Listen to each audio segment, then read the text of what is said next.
Assalamu alaikum, hürmetli qarindoshlar. Bugun mening bermoqchi bo'lgan temam yuqorida o'tdi, Ladakh yo'lida hijrat. Boya so'zlab o'tildi.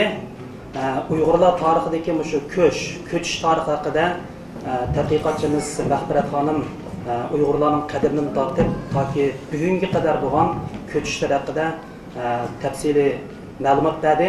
Mening bugun sizlarga so'zlamoqchi bo'lgan bu tema Uyg'urlarning ko'chish hayotidagi intayin kichik tema. Ammo tema kichik bo'lishiga qaramay, 1949-yildan buyon Uyg'urlarning vatan sirtidagi muhojirat to'pliqlarining shakllanishi, vatan sirtida yana vatan davosini elib berish uchun Uyg'urlarning o'zaro uyushib jamoatlashish qatorliq nurg'un masalalarga bevos taqildigan bu temaga bag'ishlandi. Hamda Ladakh yo'li Uyg'urlar vatanning janubiy qismidan Janubiy Osiyo ikkinchi cho'ng quruqligi, ya'ni Hindiston tarafga o'tilgan mashhur yo'llarning birisi. Bizning adab yozuvchilarimiz 20-asrdagi Uyg'ur adabiyotida Ladakh yo'liga bag'ishlangan bir munchadan adabiy asarlarni maydonga keltirgan. Masalan, danglik shoir Ahmad Ziyoining Ladakh yo'lida karvon deydigan asari 1940-yillarda besilgan yoki hozir qadar bu asarga nisbatan mayli vatan ichida bo'lsin yoki vatan sirtida bo'lsin tadqiqotchilarning bir qiziqligi bor bu asarga nisbatan. Undan keyin yana masalan 1949-yili Ladakh yo'lida hijrat qilgan milliyatchilarning ichidan Pamir egizlikdan kayliga qaytib, vatanga qaytib kelganlarning ichidan Xabar To'mir deydigan bir kishi bor. Bu kishining Ladakh yo'lida deydigan bir aslimini yozib qoldirgan, afsuski uning vafotidan keyin e'lon qilingan bu asar. Qisqartirib e'lon qilingan. Shunga Ladakh yo'li bizning o'sha 20-asrda Uyg'urlarning tashqi dunyo bilan aloqalashgan savdo yo'li, Ladakh yo'li yana kelib bir siyosiy yo'l. Har qatam Uyg'urlar vatanda cho'ng tipdagi qo'zg'olonlar yuz berib, milliy inqiloblar mag'lub bo'lgandan keyin chet elga chekindigan bir yo'lga aylangan. Masalan, 1934-yili Muhammad Ibn Bug'raning qurgan Xotan hukumati Mahsusan Tungallar tarafidan yemirilgandan keyin Ladakh yo'li bilan Hindiston orqali Afg'onistonga chekingan. Oradan 10 necha yil o'tgandan keyin 1949-yili yana Muhammad Ibn Bug'ra Aysa Yusuf Olibtekinlarniki boshchiligidagi bir milliyatchilar guruhi vatanda turish imkoniyati bo'lmaganligi uchun yana mush yo'l bilan Hindiston orqali Turkiya va boshqa ellarga chekingan. Shunga 1949-yildagi bu Ladakh yo'lidagi hijrat zor qanday yuz berdi? Qanday sharoit kelib chiqdi? Qanday bir sabablar Uyg'ur milliyatchilarini Ladakh yo'li orqali chet elga hijrat qilishga majbur qildi? Şuna bugün bu temada kısaca bir doklad vermekçi. Hem de bugün söz edilen asas mezmunlar 1949-yildagi bu hicratga Uyg'ur milliyatchilarining bu qiyin bu hicratdan iborat bu tanlashga duch kelishi. Undan keyin Uyg'ur milliyatchilari, ya'ni 1940-yillardagi Uyg'ur elida shakllangan Uyg'ur sarxillarining ichidagi bir qancha guruhning ichida Uyg'ur milliyatchilari asosli bir guruh. Nima uchun bu guruh chet elga hijrat qilishga majbur bo'ldi? Undan keyin ular qanday sharoitda hijrat qarorini chiqardi? Hijrat qarorini chiqargandan keyin bu hijrat safar qilish jarayonida ular qanday mushkulotlarga yo'liqdi? Qiziqarli shuki, bu hijrat safariga otlangan bu guruhga Pamir egizligida, ya'ni Ko'katdagi eng oxirgi chegara qarovulxonasiga borganda, shu yerdagi Gomindangning 10 necha askarining to'sqinligi bilan bu bir qiyinchilikqa duch keladi. Duch kelib, bu yerdan yana qaytirilib, Gumining Sanjo degan bozorga kelgan vaqtda bu guruh ikkiga bo'linib, ularning ichidagi bir qismi nima ko'rsak, vatanni ko'rmaymiz. Biz vatanga qaytimiz bo'ldi deb bularning ichidagi bir qismi vatanga qaytgan. Endi yana bir qismi Muhammad Ibn Bug'ra bilan Aysa apandilarning kaynidan bu yo'l bilan hijrat qilib chet elga chiqib ketdi.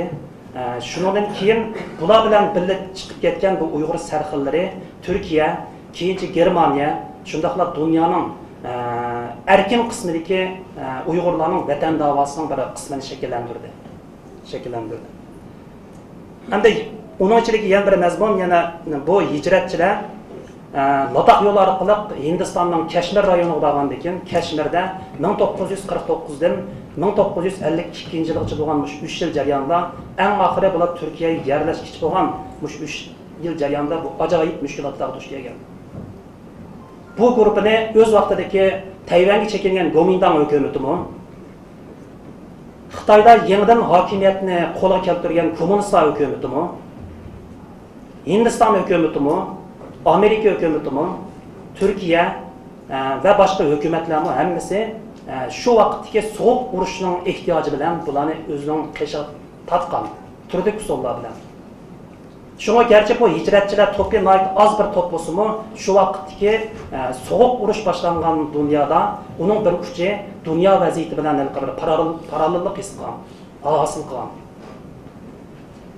Ahırda hem de Ladakh yoldan qaytib ketken bu serxillarning bir kısmı vatanga qaytib kelgandan keyin ularning ko'p qismi, ularning ichidan bir qismi etib etilgan. Onun için yeni bir kısmı 20 yıllab türmede yoki sürgünde yaşashdan ibaret rejim astidagi hayatda keyingi hayatni o'tkazgan. Yeni bir kısımları turli sebepler bilan qizil hokimiyat bilan hamkorlik o'rnatishga majbur bo'lgan. Şuna mening bugun asosiy so'zlamoqchi bo'lganim bu 49-yildagi hijrat safaridan keyin bir qismi qaytib keldi, bir qismi chet elga ketdi.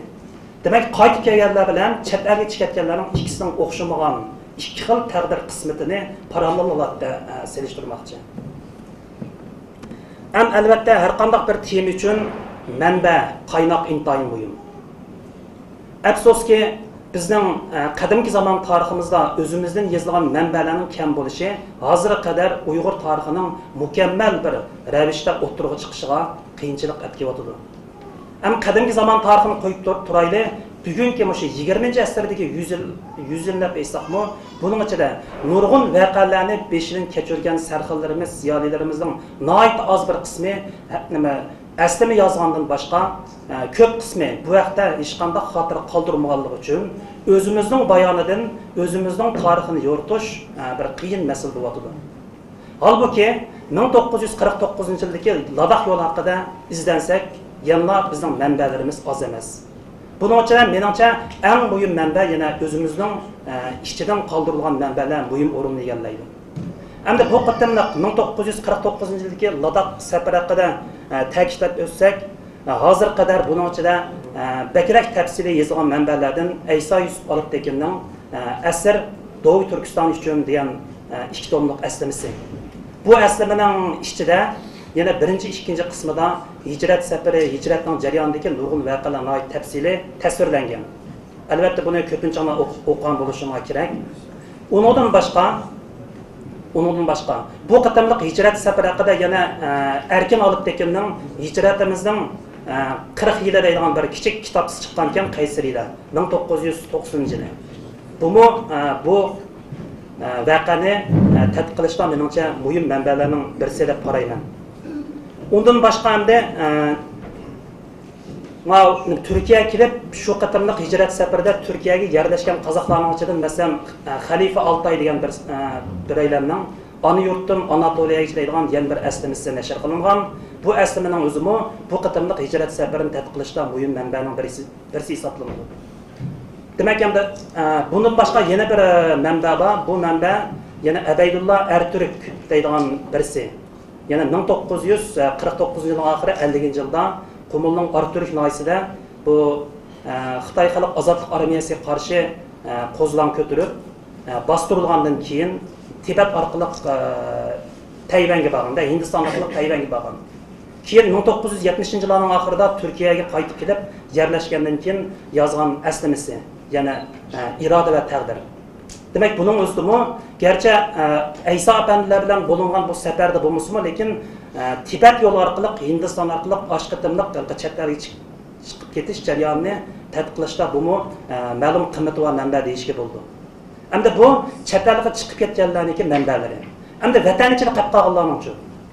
Vatan ichida qolib qolganlar uzun mezgilgacha Ladakh yo'lidagi bu safardan iborat bu tema bir cheklangan tema bo'lganligi uchun toki 1980-yillarga qadar bu vaqtda hech kim qo'l qalam ilishga jur'at qilmagan.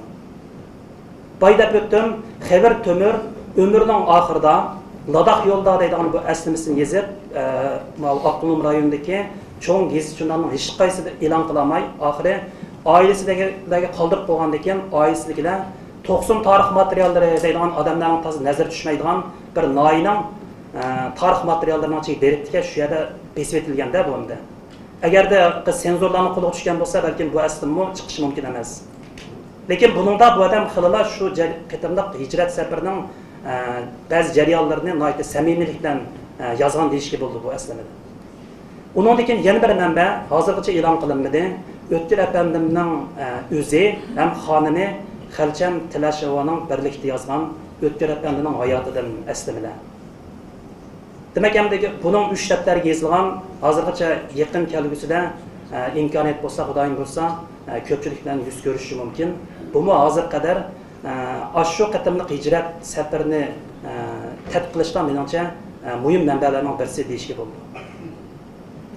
Undan boshqa shu qatimliq hijrat safarida vatanga qaytib kelgandan keyin 52-yili etib etilgan Abdulaziz Chingizxon Damullam deb birisi bor. Bu Abdulaziz Chingizxon Damullamniki akisi Abdulmut Mahsum degan kishi yana shu bugur tarix materiallari degan noyining tarix materiallaridan 80-yillarga kelganda sal siyosat bo'shig'anligi uchun shu mezgilda akam Chingizxon Damullani eslayman degan bir kichik eslamini shuni bergan.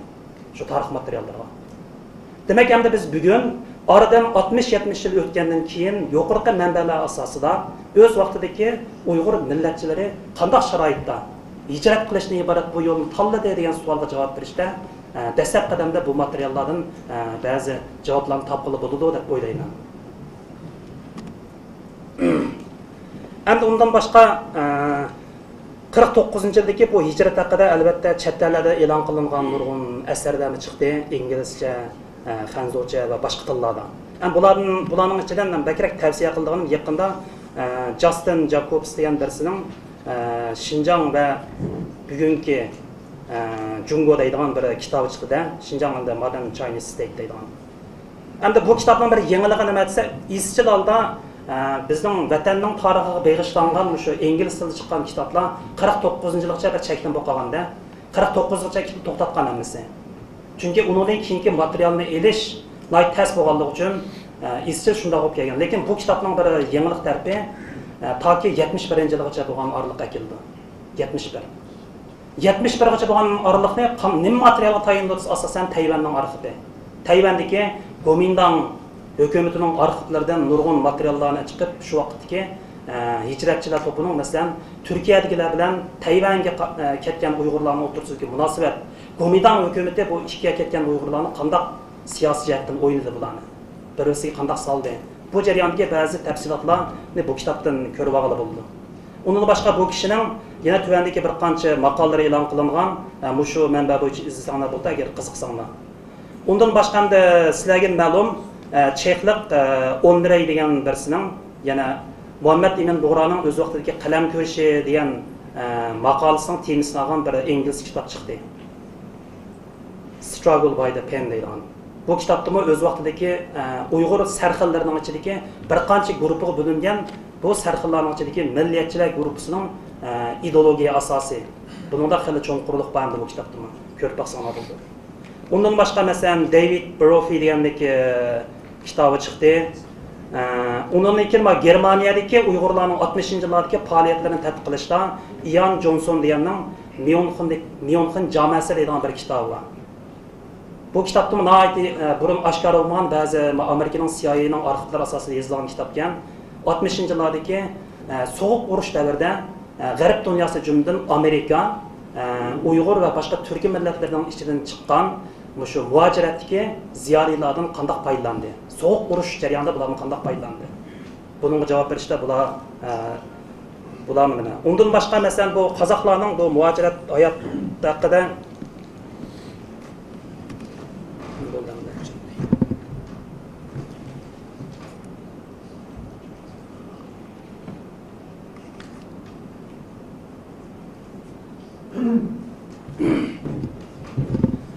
Demek bu mənbədə həm də sözümüzü qısqartıb maqalının özüge gəlsək dokladniki.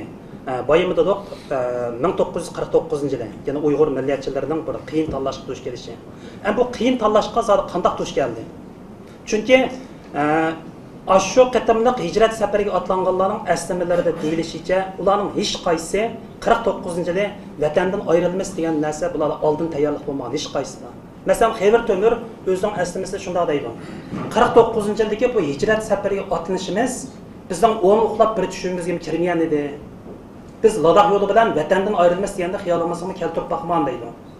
Bu səfər shunchalik tuyuqsiz bo'ldi deb əsliməsi bunu yazgan. Ondan başqa məsələn bay unutub qatdı. Hacı Yaqub Anatniki Hayatım ve Mücadilem deyilən bir kiçik kitapçısı Türkiye'de nəşr qılınğan ekan. Şu kitapçıda mı Ladakh səfərinin intayın tuyuqsiz bolğanlığını tilgə aldı. Demek ki bular öz vaqtida 49 yılның şu 9-10 ay etrafında vatandan ayrılış aldıdan bularda intayın bir xil dilg'ulluq. Çetel çıktığımız mı, kapkalımız mı deydiğen bu işki kısımdaki bir xillarda ro'yi kurash intayın yig'ir bo'lgan shu mezgilda. Ama başka tanlash yok. Başka tanlash yok. Hayat qilish uchun cho'qim chikitish kerak. Çünkü şu vaqtdagi vaziyat, siyosiy vaziyatning taqozosi shunga qistagan bo'ladi.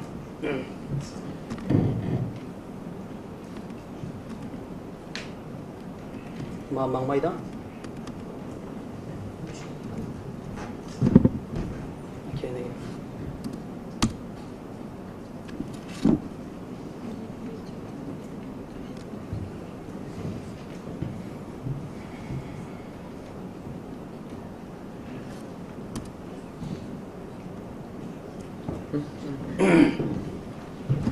Endi biz baydap ettik 1940 yıllarda Uyghur sərxillərinin içində bir qancha gruppaga bölünген Uyghur ziyolilar deb. Bugün söz aytganimiz bunun içindeki şu 3 əpəndi eqimidagi türkçülük emliği yoki mafkurasiga ega Uyghur millatchilar guruhi hamda. Hamda 3 əpəndi degan söz keyingi şu tadqiqot jarayonida jiq tilga ilindi bu masala. Hamda 40 yıllardaki şu ili inqilobi partlaşının oldi keyinde. Onundakin ili inqilobi partlagandan keyin bu 3 əpəndining aqaqidan şu Nanjing, Chongqingdan Ürümçi keltirilişi, Ürümçidagi yani ili inqilobchilarini asos qilgan Uyg'urlarning ichidan yetishib chiqqan, yani Sovet ittifoqi tarbiyalangan kommunizm mafkurasiga Uyg'ur sarxillari bilan bu yerdagi bu 3 əpəndi yetakchiligidagi bu Türkçülük mafkurasiga Uyg'ur sarxillari o'rtasida ideologiya jihatdan bir to'qinish jarayoni bo'lgan. Bu to'qinish 1945-46 yılı şu Betim, yani Milli Armiya Manas Deryası'nda to'xtab, Ürümçide ili taraf bilan bu Gomidan hükümeti bu tinchlik bitim o'tkazamiz deb mushuya kelgan vaqtida bu ziddiyatning ikkisining o'rtasidagi bu ziddiyat yuqori chek qarab mangan. Meni Betim imzolangandan keyin albatta bu shu vaqtda qurilgan o'lkalik birlashma hukumatining tarkibida ili tarafning gerçi adamları asas o'rinda turgan bo'lsa-mu, lekin bu 3 əpəndi, 3'si hammasi hukumat tarkibidan o'rin olgan. Shuning bilan bir vaqtda bularning atrofida nurg'un shu vaqtda agashgan ziyolilar. Şuna nima uchun Betimdan keyin bularning o'rtasidagi bu surkilish kuchayib ketdi degan vaqtda birisi Milliy Armiyaning Manas daryosi bo'yida to'xtab qilishi o'z vaqtidagi Uyg'urlarning ichida mayli 7 viloyatda bo'lsin yoki 3 viloyatda bo'lsin nurg'un odamga bir savol qo'yilgan. Demek Betimning o'zi nurg'un odamlarga nisbatan bir xil umidsizlik kelgusiga nisbatan bu mushundaq to'xtamdi. Bu qatamliq inqilobmi xuddi 30-yillardagi inqilobdek oxiri chiqmaydigan bir qon to'kish bo'lib qolarmi deydigan bir xil o'ylanish bu ziyolilarni aldab qo'yilgan. Lekin ili tarafdagi kaylardan Sovet ittifoqi yo'lab turgan bundaq bir ideologiyadagi bir qism shu yuqori qatlamdagilar mayli Ahmad Apandi bo'lsin va yoki uning atrofidagi boshqalar bo'lsin, ilida nurg'un qatamlar yig'in etish, nurg'un nutq so'zlash, gazet jurnallarda maqola e'lon qilish yo'li orqali yanada bu inqilobning kelgusida umid borligini xalqqa ishontirishga tirishgan.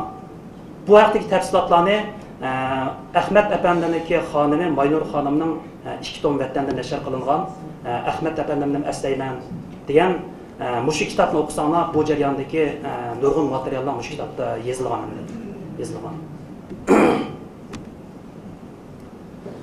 Endi biz baydegandek şu 40 yillardagi o'xshagan mafkurdagi Uyg'ur sarxillarni bundaq 4 turga ayrışqa bo'ldi. Ba'zilar 3 tur deydi, ama men bir turni qo'shdim. Birisi şu ili inqilobchilarni asos qilgan kommunizm mafkurasidagi Uyg'ur sarxillari yoki sol iqimiga mansub Uyg'ur sarxillari. Bu Uyg'ur sarxillarining ko'pinchisi inqilob ilida inqilob portlashning oldi keyinda allaqachon ilida bularning yildizi bo'lgan. Bunun yıldızını texim aldığı erkesak, yani 1920 yıllarda Sovet İttifakı'nın 7 Su rayonundaki nurgun Uygurlar komünistler sepiga qo'shilib, kommunizm ideologiyasi amaliyotda Sovet İttifakı orqali allaqachon ili qatorliq joylardagi Uygurlarga ta'sir qilgan Uyg'ur ziyolilar shu vaqtda. Ham keyingi mezgillarda 30-yillarda Shinsay taxtga chiqqandan keyin Sovet İttifakı bilan bu hamkorlik siyosati o'rnatganligi uchun Uyg'urlarning ichidan, ya'ni shu vaqtdagi vatandagi ziyolilarning ichidan 300 dak odamni 34dan 36-yili 3 qarorga bo'lib Toshkentga o'qishga qavatgan. Bu hamda Uyg'ur tarixida tunji qitim hukumat tarafidan kollektiv holda boshqa bir davlatga avatilib tarbiyalangan ziyolilar. Bu ziyolilar keyingi mezgilda toki hozir qadar mushu vatanning siyosiy sahnasida asosiy rol o'ynaganlar amaliyotda Toshkentchilarniki keyingi qoldiqlari deyishga bo'ldi. Bular da hozir asosan tugidi Toshkentchilar. Bu Toshkentchilar gerçi Toshkent turgan vaqtni aytib qisqa 2 yil bo'lgan bo'lsa-mu, bu 2 yil jarayonida Sovet İttifakı bularga turli sohalarga bilimlarni berish bilan bir vaqtda yana bularning kallasiga kommunizm ideologiyasining urug'ini tergan shu vaqtda.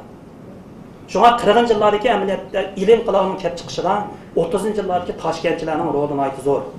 Keyingi ili hukumatining tarkibida qaraydigan bo'lsanglar, Toshkentda o'qigan xil ko'p qism insonlar bor, shularning orasida. Şuna bu şu vaqtdagi Uyg'ur sarxillarining ichidagi bir cho'ng guruh endi. İkinci bir guruh bay biz ta'kidlab o'tgan Mas'ud Sabiri, Muhammad ibn Bug'ra, İsa apanlarning yetakchiligidagi turkchilik mafkurasidagi millatchilar vakili, millatchilar guruhi. Ham bularniki Asad oxirgi 2 minut vaqtimiz bor. Men ham taqdimisini so'zlab qo'ydim-da. Bo'ldimsa. Vaqt taqat qilay. Bu ikinci grup silkisi. Hem de bu milletçiler grubunun mənbəsi nereden keldi degan vaqtda qisqacha izohlasam, yani Osmanlı devletinin keyingi mezgillərdə Türkiye'de terbiyelenip kelgan bir qism Uyg'ur ziyolilar var. Biz bilimiz bayağı Abdülhamid Şəriyildə maqalası var. Yani Osmanlı devleti əvətdir Qashqada u yerda maktab ochganlar bor. Shundaqla o'zimizning ichidan masalan Musa Baylar jamiyatidan mesela Mas'ud Sabiriylar 1910-yillar tarafida Türkiye'de o'qigan, qaytib kelgandan keyin Türkçülük ideyasining tarqalishlar Uyg'urlarning aytib muhim rol o'ynagan endi. Keyingi hamda Ushapandan keyin ta'sir bilan uyushgan ziyolilar bor. Undan keyin shu ishga Xitoy, Yaponiya yoki Hindiston atroflarida o'z vaqtida masalan Sovet ittifoqining qaşqan nurg'un idil urallik yoki O'rta Osiyolik nurg'un Turkiya tillik millatlarning sarxillari bo'lgan endi. Bularni yig'ilib bu ishkirda bu Ushapanda tarafida yig'ilib shu vaqtdagi Uyg'ur ziyolilarga ta'siri ko'rsatib, bu iqlimning shakllanishiga ta'sir ko'rsatgan. Hamda yana bir bu Uyg'ur ziyolilarining ichidagi yana bir qatlam, masalan İsa Apanning kitobida deydi, boshqa kitoblardan bor. Bularga muvofiq ism topilmadi. Hozircha men hamda shu ahvol qarta, masalan Gomintang parastlar yoki bular Xitoychilar debdi, shu vaqtda Chinchilardir. Chinchilar. Endi bu qanday guruh desa, bu shu vaqtdagi shu Yangzangshin davridan buyon Sho'tangda tarbiyalangan, Xanzocha ma'rif tarbiyasi olgan, keyingi masalalarda bu hukumat sistemasida mayli Yang davrida bo'lsin, Jinshorin davrida bo'lsin yoki Shinsay davrida bo'lsin, tarjimonlikdan asosda o'sib kichik amaldor unda bo'lib 40-yillar kelganda bular ideya jihatdan allaqachon Xitoydan boshqa bir tashqi kuchning Uyg'urlar vataniga hukmronlik qilsa bo'lmaydiganligini iborat bundaq bir nimaga kelgan odamlarda. Ammo bular ma'lum darajada yerlik huquqning bo'lishini xohlaydi. Lekin bu Gomindang hukumatiga noida sodiqliklar ishlagan. Masalan, bulardan o'z vaqtidagi Qumul vali bo'lgan Yo'lbosbek, Aqsuq vali bo'lgan Seyit Ahmad Xo'ja, Xotan valisi Nurbek, Qarsharga vali bo'lgan Nosirbek, Yakanga muavin vali bo'lgan Tasarbek degandek bundaq bir turkum insonlar bor shu vaqtda. Bularning bir qismi 49-yildan keyin bostirilgan. Ondan keyin yana bundan boshqa yana islomiy mafkuradagi diniy sarxillar guruhimi o'z vaqtida Uyg'urlarning ichida qatlami intayin zo'r bir guruh. Endi 30-40 yillardagi inqilob jarayonida bu guruhdagi kishilar, masalan, bir qismi ile inqilobi qo'zg'alganda bu inqilobdan umid kutib, bu sapga o'tganlar bor bularning orasidan. Uch apandilar sepi turganlarim bor yoki o'z oldiga aralashmay turganlarim bor bularning ichida. Shunga bu yerda vaqt munosabatini tafsili sharhlamayman. Endi bu yerdagi yana bir kichik bir tema, bular qanday sharoitda hijrat qarorini chiqardi degan vaqtda bular hammasining aslimasi shunday deydi. Masalan, Xabar To'mirim shunday yozgan. Biz hijrat qarorini berishimizda bizga eng qattiq besim bo'lgan taraf ile taraf deydi. Demak, bu o'yilib beqish tegishli hodisada. Masalan, ashunday yozdi. Bunchundan hukumatı kelib, balkim bizni kechirib o'tishi mumkin. Lekin ili hukumatining ichidagi panturkistlikni yo'qotishni o'zing vazifasi qilgan insonlar bizni hargiz kechirmaydi deb o'yladi. Shuning uchun hijrat qarorini berishimizda ili tarafning besimi eng muhim sabab deb ko'rsatgan. Albatta buni Hoji Yaqub Anaqmo aslamasida bu xil uchurni berdi. Undan boshqalarning aslimiga qaragandimi bu xil uchur bor. Chunki 45dan 49-yilgacha bo'lgan oralikda bu milliyatchilar guruhi bilan bu ili taraf o'tirsidagi ideologiyacha tiki to'qinish bu ajoyib palla yetgan. Hatto ba'zida Urumchidagi Uyg'ur uyushmasining klubida bular o'zaro jidallashib, guruh oldida mushishilgan. Eng oxirida ili tarafning odamlari qurol chiqargandan keyin milliyatchilar guruhi ichidan Abdurim Qilish deydigan Xonpuari maktabida o'qigan kishi ekan, tapanchadan o'q uzib, oxiri jidal besilgan mundaq ahvollarga yetgan ahvollarim bor bularniki. Demak, bu ili tarafning besimini bir sabab qilib ko'rsatganda, ikkinchisi bu Mabufangdan kutgan umidning yo'qqa chiqishi.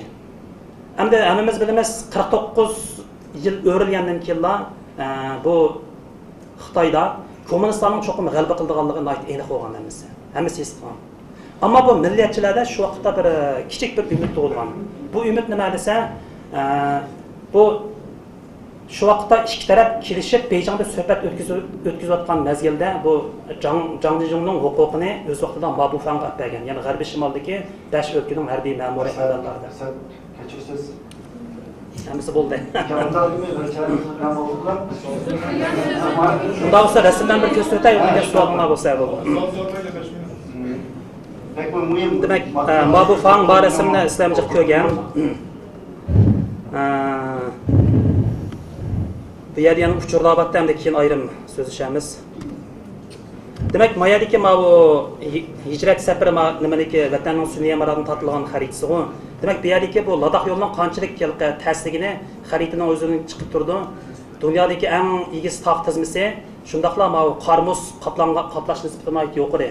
Demak, bu yo'l uning ustiga bu hijratchilar mangan vaqtda bu qishga to'g'ri kelib qolgan. Shunga bu yo'lda berilgan qurbonlik nihoyatda og'ir shu vaqtda. Endi buning ichidagi shu 4 odamning rasmini men mayaga chopildim. Birisi O'tkir apandi, undan keyin suzroq turg'ini Chingizxon Damullam, undan keyin Po'lat Qodiri, oxiridagisi Qurbon Qo'day. Demak, bularning hamda qaytib kelganlari O'tkir apandi, Abdulaziz Chingizxon, Qurbon Qo'day. Bular jiq odamlar, mening ichidan bir necha rasmni berdim. Qurbon Qo'day bilan bu nima Abdulaziz Chingizxon Damullam 52-yili etilgan. O'tkir apandi, Hoji Yaqub degandek bu keyingi 10 necha odamning ichida nurg'unlari 10-20 yildan turmada va keyingilari nurg'un sabablar bilan 20-30 yillab bir jamoasida yashagan bo'ladi. Bu rasm bu Kashmirga borgandan keyin Kashmirda tushgan rasm ekan, shu Kashmirga borgan Sharq Turkistonlik muhojirlarning tushgan rasmi shu edi. Bu rasmdan balkim sizlar ko'rdinglar, Kashmirda Bug'ro bilan bu Ayso apandilarning Kashmirdagi Hindiston tarafining hukumat taraflari bilan nurg'un qatim so'zlashgan. Undan boshqa yana bir manbani unutmay, o'z vaqtida e'lon nimasi chiqmadi, lekin to'g'ri qo'yilgan. Yana Muhammad ibn Bug'ro bilan Ayso apandining o'zaro yezishgan yuzlarcha parcha xati. Undan keyin bu shu chog'da Qashqar qozoq muhojirlarniki bu Ayso apandi va Muhammad ibn Bug'ro yozgan xatlari. Bularmi buni tadqiq qilishda yaxshi bir manba deb qarashga bo'ldi. Bu rasmni shu vaqtdagi Turkiyaning tashqi ishlar ministri Fuat Küprölü bilan bu ikki apandining ko'rishayotgan rasmi. Mümkün mayada bir qiziqarliq bir narsa, yani Amerikaning shu chog'dagi danglik sharqshunosi, yani nurg'un kitob yozgan bizning vatan to'g'rida. Undan boshqa o'z vaqtidagi Amerika hukumatining tashqi ishlar ministerligining alohida maslahatchisi Owen Lattimore. Bu İsa Efendi bilan Mamtun Bug'ra hatto shu Owen Lattimore'ga xat yozib ekan. Shu Kashmirdagi muhojirlarni amalga Amerikaga yerlashtirishga bo'lamdi yo'q deganga bu odam izlangan, lekin hech qanday bir nima bo'lmagan. Halbuki hamda Amerika taraf shu vaqtda bular 12 odam deganda buning ichidan 4 ni tanlab Amerikaga o'qishga o'tgan. 4 odamni. Bu 4 odamning ichidan birisi Amerikaga qilib, keyingi hayotini shu yerda o'tkazgan Davud Osman. Yana birisi Sattar Bulbul, keyin Germaniyaga borib, Germaniyadagi Ozodlik radiosining Uyg'urchasini ishlab, shu yerda olamdan o'tgan. Qolgan 2 odam to'g'riliq tafsili uchuri topqilib bo'lmadi.